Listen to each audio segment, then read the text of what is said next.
Well, it is getting harder and harder every day to hide from reality. But if you're the Prime Minister of Canada, apparently you can put a gag order on the truth. Yeah, that's right. Welcome to Canada.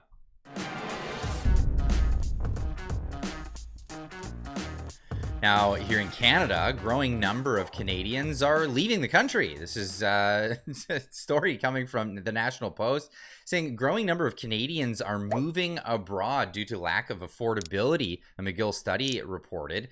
The study found that the number of Canadians living abroad relative to the national population was 5 times higher than that of the United States of America. That's relative.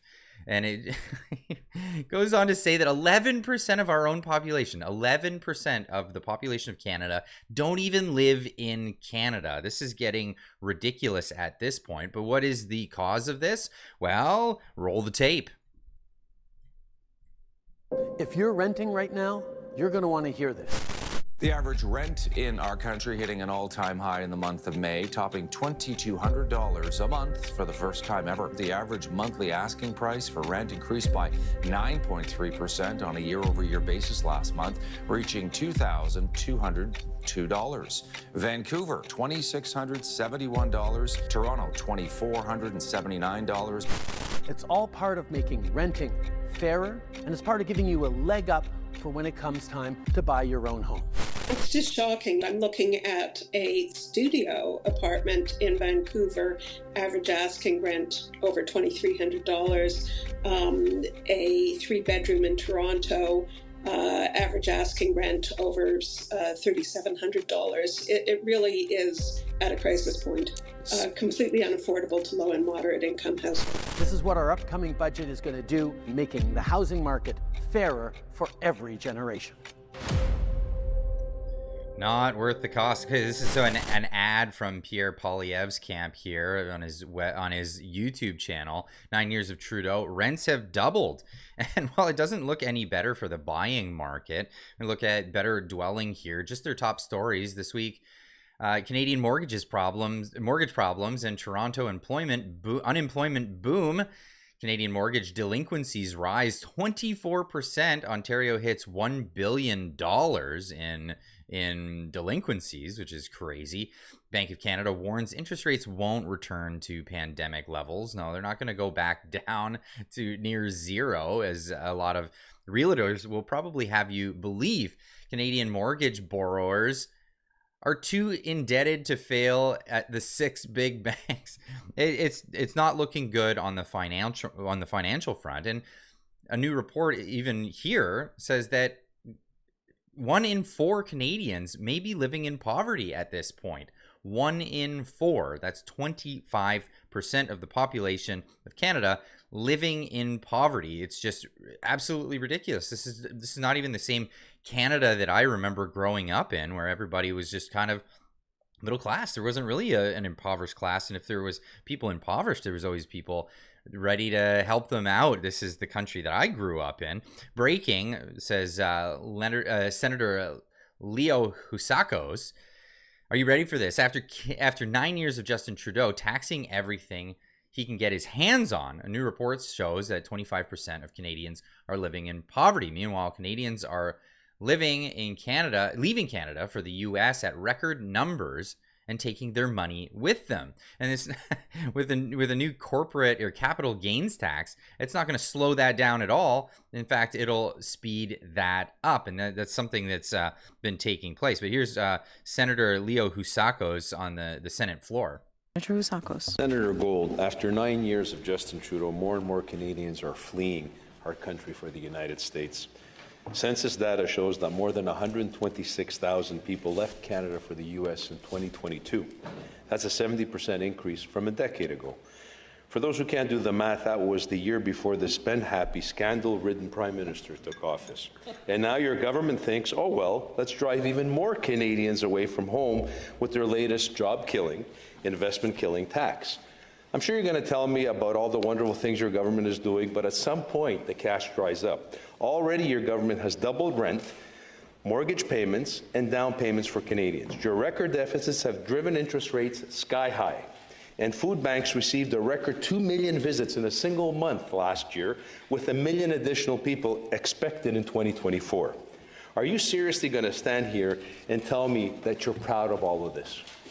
That's ongoing. Unbelievable. And it's amazing to me that they've come forward with this new capital gains tax, another new tax that they'd love to put on people. And they're saying that it's the wealthiest, richest people in Canada. Of course, it's going to affect, who's it going to affect? It's going to affect your family doctor, the people that we don't want to chase out of this country. Of course, it's going to affect all of those people. They're not super rich as it's being portrayed. No, these are, yeah, maybe upper middle class, doctors, people in your neighborhood, people This is the kind of thing that they're doing, and it's just a political tool. And what's the political tool all about? Well, they know that the Conservatives are going to vote against it.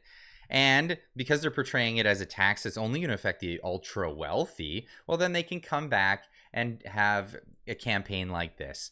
Which plan will grow the middle class? Asking ultra wealthy to pay a bit more to deliver all these services that the market should deliver to people. Why is it that the government is always expected to deliver all of these things to individuals? It's only because the economy has been going so badly that the government, people are asking or clamoring for the government to do these things. They were always able to afford them by themselves before everything went so horribly wrong. But of course, they use this as a tactic to say, oh, the Conservatives are cutting services for Canadians so he can cut the taxes for the wealthiest. He's not even talking about cutting the taxes. He's just talking about not increasing the taxes. And this is, again, it's a political game, and you have to, there's no other way of looking at it at this point. Liberal Party, again, on X saying, Pierre and his Conservatives just voted against our plan to make the ultra wealthy pay a bit more so we can deliver pharmacare, dental care, nearly 4 million homes and more. Well, how are you going to deliver all those things when you've chased out the professionals that do those jobs? And that's it's unbelievable that this is the tactic that they're running with, but it absolutely isn't working. It's not working at all. And what do they do? As these taxes are being increased, and it shows, the data shows that it's not benefiting Canadians, and in fact it's costing people a lot of money. Well, what do? They put a gag order on it. This is Andrew Scheer on X talking about, well, the parliamentary budget officer whose job it is to report this stuff to the public. It's his only job, and he's a bipartisan. He's nonpartisan. And his only job is to find out how much money the government is spending, how much is going in, how much is going out, and then report on it to the public. Well, Justin Trudeau isn't very keen on that, so they put a gag order on him, and they're forcing him into silence. Forcing the guy, this is the government that said that they're going to be more transparent. Justin Trudeau imposed a gag order on the parliamentary budget officer. Now we know why. The documents prove it. The carbon tax will cost Canadians $30.5 billion, with a billion, not million, $1 billion. This is crazy. Breaking. Justin Trudeau's $30.5 billion carbon tax cover-up confirmed. Why? Of course, got to put a gag order on the guy. And it's just insane that this is, people are going along with it. And of course, as always, Canadians typically go along with these things, but more and more are waking up. Let's hope it's not just that 11% that are leaving the country. Mr. Speaker, we always knew this Prime Minister was not worth the cost after 9 years, but now his carbon tax cover-up has been exposed. We forced him to release data showing that in addition to the higher bills at the pumps and on home heating that Canadians directly pay in the tax, there's also going to be a $30 billion a year hit to our economy. That's $1,800 in lost wages and higher prices for Canadian families. Now that we've caught them hiding the true cost of their tax, how can we believe anything else they say about any other tax hike? In fact, right now, Eastern Canada is seeing the second heat wave before the summer has even started. People are being evacuated in Northwest Territories. What's the Conservative response? Let the planet burn. Speaker, the fanatical Let the planet burn. He's talking about heat waves while we're having cold snaps, unprecedented cold snaps in Alberta. It's too hot. It's climate change. It's too cold. It's climate change. It's too anything. If it's just right, if your porridge is just right, it's climate change. This is the way it's going. Yeah, the fanatical rhetoric of that extremist. And this is where we're at. It's crazy.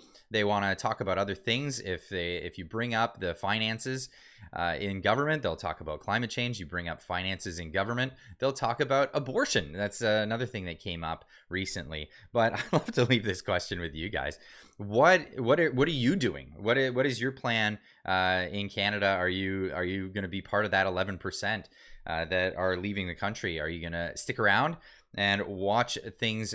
Are things going to get better when Pierre Poilievre gets in government? I mean, it's a shoo-in. It's pretty obvious he's going to be the next prime minister come the next election, which I don't think we'll see until 2025. But that's the question for you today. Leave a comment in the comment section down below. Let me know what you think. And of course, we'll see you in the next one. Keep on trucking.